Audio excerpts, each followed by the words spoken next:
So hello fellow coin collectors, this is Glenn, back with another video, and in today's video we're going to be looking at Israel's second currency.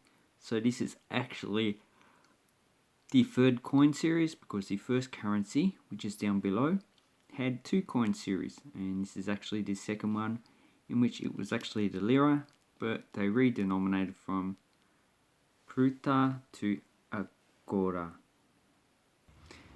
And the currency that has been used after that, so here's the second currency, and the third currency use the shekel equals 100 agora, and its value for the first shekel is 1 shekel equals 10 lira.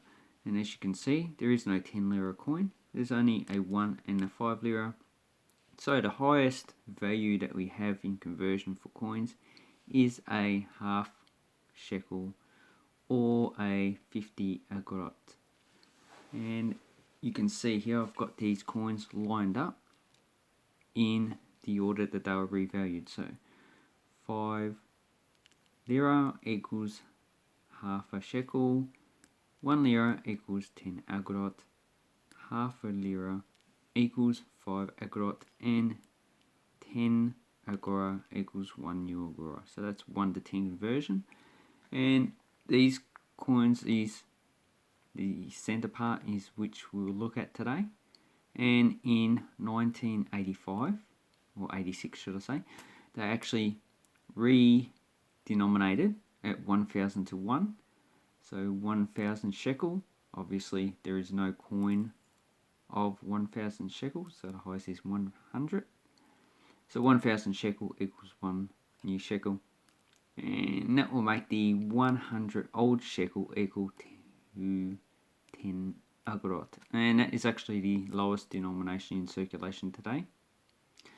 And then we have the 50 shekel equals 5 new agorot. That was withdrawn from circulation around about 212, I think.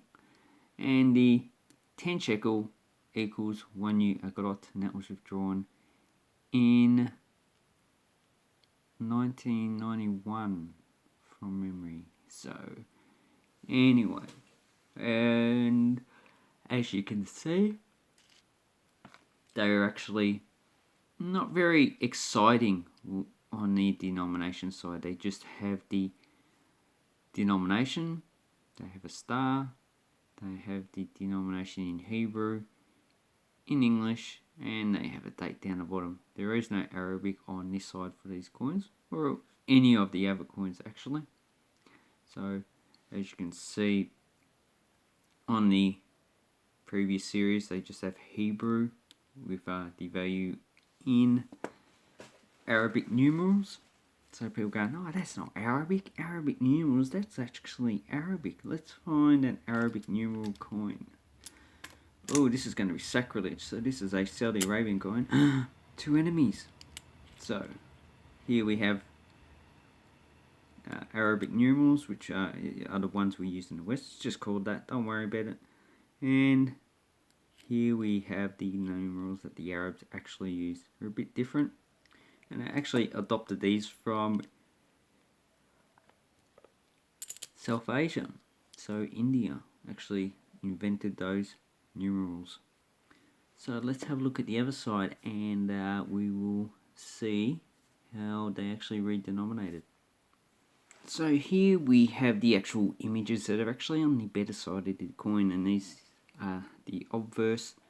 They have the country's name, Israel, in Hebrew, in English, and in Arabic. So the 1 agorot had date palms on it, and as you can see, the larger coin actually has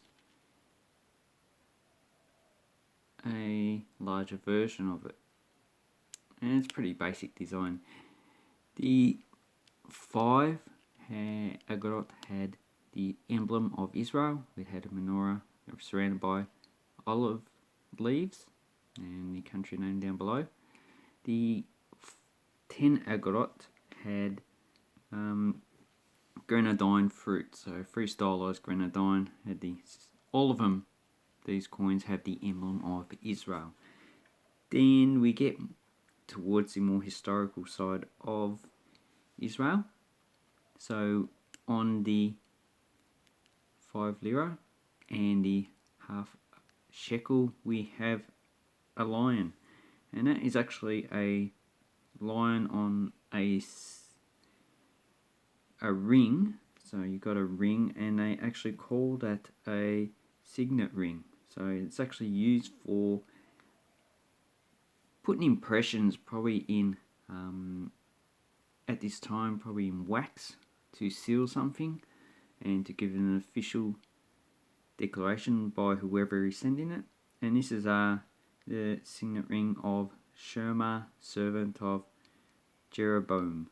So that's actually what that is, and it actually looks nice. I actually quite like it. Stylized lion, so male lion. And then we have the 1 shekel. So I'll get rid of the older coins and we can look at the new coins that we're talking about.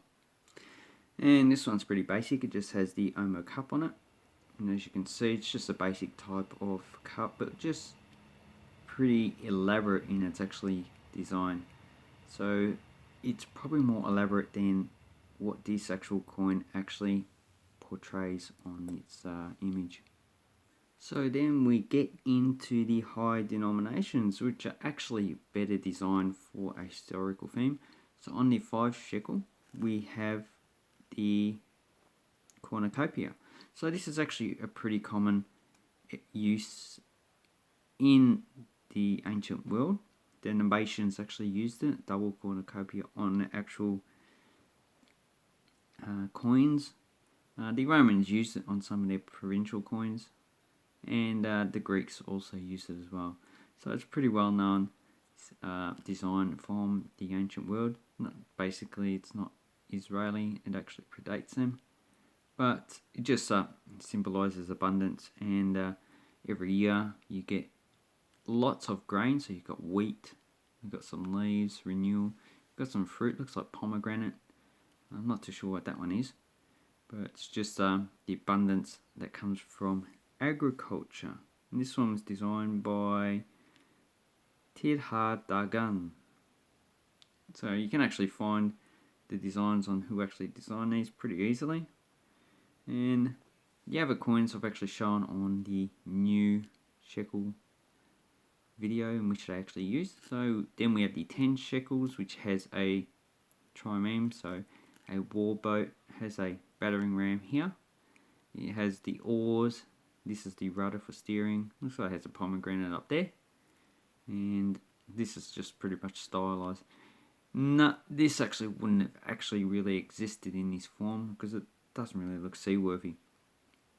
And then we have the 50 and the 100. These actually have 2 coins on it. So some countries actually issue coins with coins on their design. So another one I have on the table is the Argentine, dropped the coin, the Argentine 25 pesos that has the first 8 real coin on it. And this is actually a good design, and it has the coin on both sides. So both sides of the coin on both sides of the coin. Hope that doesn't confuse you.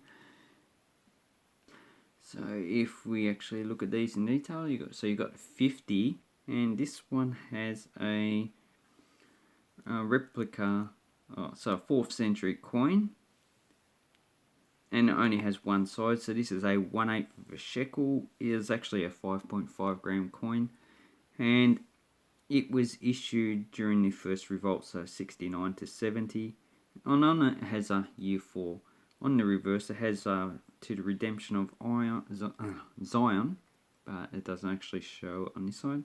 This one has a lulav, flanked by an etrog. So those will be the Hebrew names for that. So it looks like just a bunch of plants together with 2 storage jars beside it. Then we have a pruta that has a menorah on it, and this coin was a copy from one that was issued by Matea Antonius. So a small pruta coin. It's about 2 grams. And it doesn't actually include all of the coin. So the actual letterings are missing, in which it says Matea the High Priest. So that's actually would have been around here, but it's actually missing. And on the other side, it just had 7 branch menorah. So it had the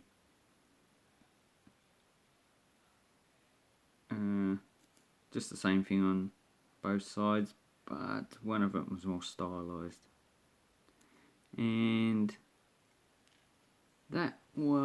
these two are the highest coins. So this one's aluminium bronze and this one's copper nickel. And in 1986 they were replaced by the new coins they actually use now. But this one really doesn't have much value these days. So you can actually pick this up for, I don't know, $3 or $4. Same with the other coins. And what would you actually be expecting to pay for these coins? Well, basically, I would expect to pay between $1 and $2 per coin. They're actually not very rare. They minted like in the tens to hundreds of millions, so they're going to be common for quite a few years in the future. I'm talking about probably 1,000. And as you can see, this one's probably the worst that I've actually had. I did have the best, but I actually got rid of them. And I just kept this one because if someone actually buys coins from me, I prefer to send them good coins and not pretty much crap ones like this. So anyway, that is the conclusion of the video. I'd like to say thank you very much for watching it and have an awesome coin and banknote collecting time. I hope you learnt something today and enjoy. Thank you and goodbye.